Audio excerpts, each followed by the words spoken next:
Assalamualaikum warahmatullahi wabarakatuh. Jumpa lagi bersama saya di channel Pintar Menulis.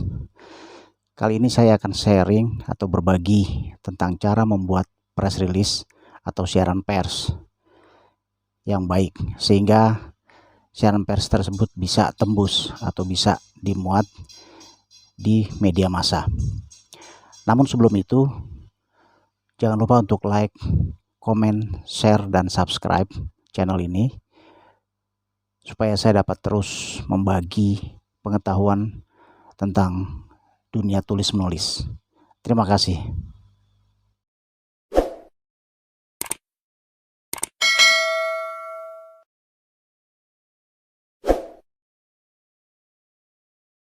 Atau press release ini sangat penting bagi perusahaan atau lembaga atau institusi agar informasi yang ingin disampaikan bisa terpublikasi di media massa.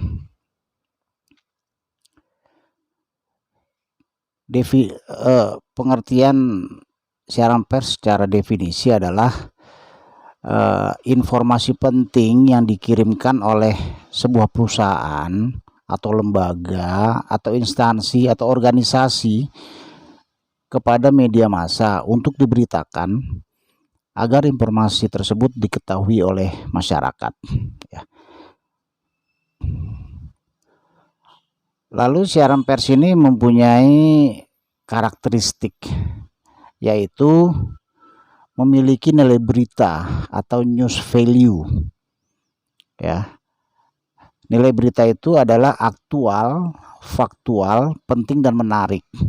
Jadi kalau dia tidak memenuhi karakteristik tersebut, itu biasanya siaran pers ini tidak dipakai oleh media massa, karena media massa sendiri membutuhkan informasi yang memang aktual, faktual, penting, dan menarik. Sehingga hal-hal ini harus diperhatikan oleh perusahaan yang ingin membuat siaran pers. Kemudian dalam membuat siaran pers ini juga ada ketentuannya, ada struktur penulisannya gitu. Jadi pada dasarnya siaran pers ini strukturnya itu sama dengan berita gitu loh. Jadi kalau teman-teman pernah bikin berita, terutama teman-teman jurnalis, wartawan gitu lah, ini pasti sudah familiar dengan siaran pers. Jadi strukturnya itu satu, ada judul, kemudian ada baris tanggal atau deadline, ada teras berita atau lead, kemudian baru isi berita atau news body. Nah, siaran pers ini ada formatnya ya. Format siaran pers ini ada 5 ya, terdiri dari 5 macam. Yang pertama kop surat ya. Jadi siaran pers ini harus diketik di atas kop surat.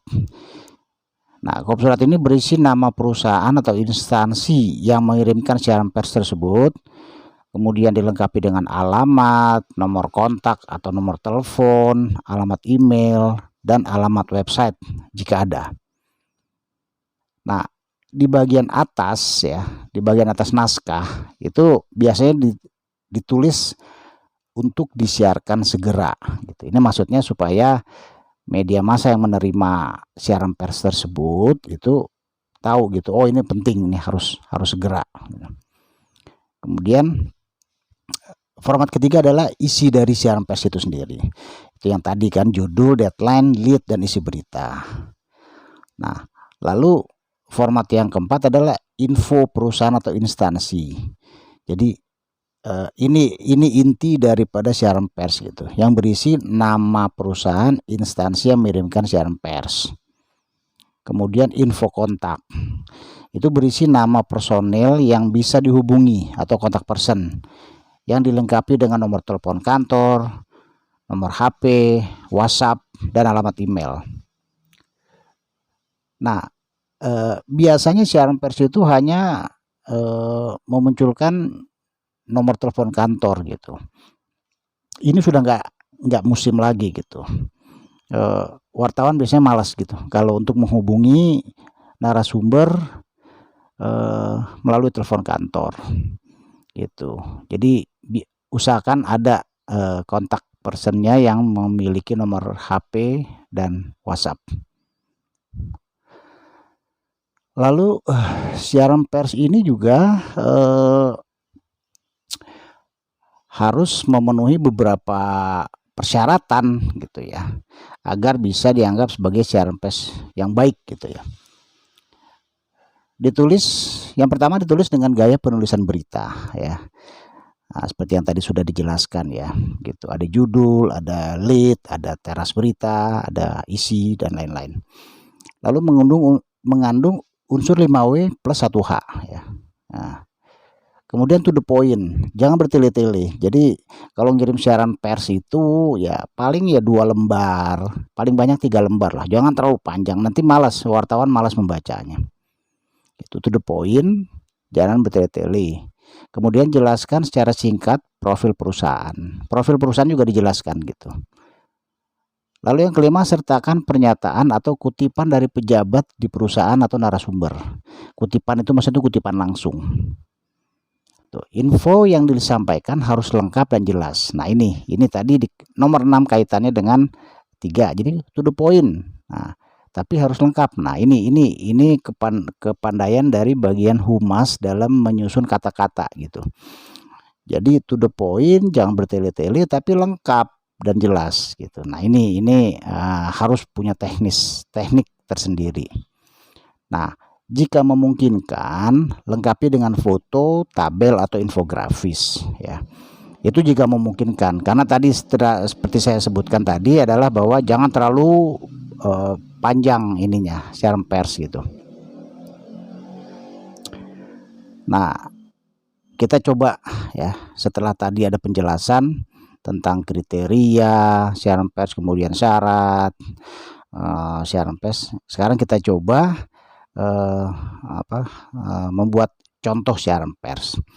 Tadi yang salah satu di bagian yang tadi saya jelaskan tuh ada kop surat. Nah ini yang disebut PT XYZ ya, Jalan Ali Raya nomor 55 Rempoa Ciputat Timur, Tangerang Selatan, Banten, Indonesia. Telepon 02198 bla bla bla, nomor faxnya juga ada, kemudian ada email gitu. Nah ini yang disebut paling atas ini adalah kop surat. Lalu di bawahnya ada tulisan siaran pers. Lalu tadi sudah dijelaskan untuk disiarkan segera gitu kan, untuk disiarkan segera. Nah lalu masuk pada isi dari siaran pers tadi. Nah jangan lupa berikan judul ya, walaupun nanti judulnya mungkin sudah diubah oleh media yang bersangkutan, itu udah hak dari media, tapi perusahaan yang mengirimkan siaran pers wajib mencantumkan judul. Nah di sini di judul kita kasih contoh PT XYZ investasi 1 triliun tingkatkan produksi mobil. Nah kemudian masuk pada deadline tadi, yaitu Jakarta 11 Oktober 2021. PT XYZ akan menanamkan dana investasi 1 triliun untuk meningkatkan kapasitas produksi mobil dari 200.000 unit per tahun menjadi 300.000 unit guna memenuhi permintaan yang terus meningkat.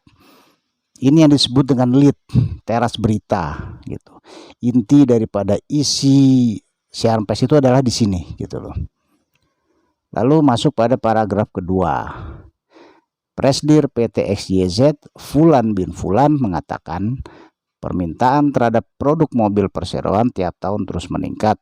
Oleh karena itu, perseroan akan meningkatkan kapasitas produksi dari 200.000 unit per tahun menjadi 300.000 unit. Ini ada semacam pengulangan daripada lead. Tapi memang demikianlah struktur daripada berita. Baru masuk pada statement. Tadi juga disebutkan kan, salah satu persyaratan dari siaran pers itu adalah mencantumkan kutipan langsung dari narasumber. Nah, selain untuk kebutuhan dalam negeri, hasil produksi mobil nantinya juga akan diekspor ke beberapa negara, khususnya di Asia Tenggara. Ujarnya di Jakarta, Senin 11 Oktober 2021. Ini ujar, ini maksudnya ujar dari tadi Fulan, presidir dari XYZ. Lalu masuk lagi pada paragraf selanjutnya. Kebutuhan investasi untuk menambah kapasitas produksi tersebut, lanjut Fulan, mencapai 1 triliun rupiah. Dari kebutuhan investasi tadi, 70% berasal dari pinjaman bank dan sisanya 30% dari dana internal perusahaan. Ini penjelasannya yang tadi saya sebutkan, jangan terlalu bertele-tele tapi lengkap ini. Jadi ada data kebutuhan 1 triliun, kemudian dari 1 triliun itu ya 70% dari pinjaman bank, sisanya dari dana internal perusahaan. Jadi datanya ini lengkap. Menurut dia, lokasi fasilitas pabrik baru itu bersebelahan dengan pabrik yang sudah ada saat ini, yaitu di Karawang, Jawa Barat. Pembangunan pabrik memakan waktu 1 tahun yang dimulai pada Januari 2022 dan rampung pada akhir tahun 2022. Nah ini jangan lupa itu tadi 5W1H. Jadi semuanya ada masuk di sini. W, what, where, when. Nah, kemudian how dan lain-lain. Nah kemudian baru kita jelaskan secara singkat gitu, profil daripada perusahaan itu. Jadi PT XYZ adalah produsen otomotif yang memproduksi berbagai jenis mobil, yaitu mobil sedan, multipurpose vehicle atau MPV, dan sport utility vehicles SUV. Perusahaan didukung oleh jaringan layanan purna jual yang tersebar di seluruh Indonesia. Nah, demikian itu isi dari siaran pers gitu. Jadi sudah mencakup boleh dibilang semua apa yang dibutuhkan oleh media tentang informasi perusahaan ini sudah ada di dalamnya gitu. 5W1H-nya sudah masuk. Nah, terakhir baru kontak personnya. Untuk informasi lebih lanjut bisa menghubungi Santi Safitri, Manajer Divisi Media Relation PT XYZ. Nomor HP, WA, sekian. Kemudian emailnya juga ada. Nah ini tadi saya bilang bahwa selain mencantumkan nomor telepon kantor, sebaiknya juga mencantumkan nomor HP dan WhatsApp dari pihak yang bersangkutan, sehingga suatu saat wartawan ingin konfirmasi atau ingin mendapatkan informasi lain, itu bisa dengan mudah menghubungi pihak PT XYZ. Demikian dulu sharing tentang siaran pers. Mudah-mudahan bermanfaat terutama bagi perusahaan-perusahaan dan bagi media relation yang kira-kira membutuhkan informasi tentang bagaimana cara membuat siaran pers yang baik. Terima kasih. Assalamualaikum warahmatullahi wabarakatuh.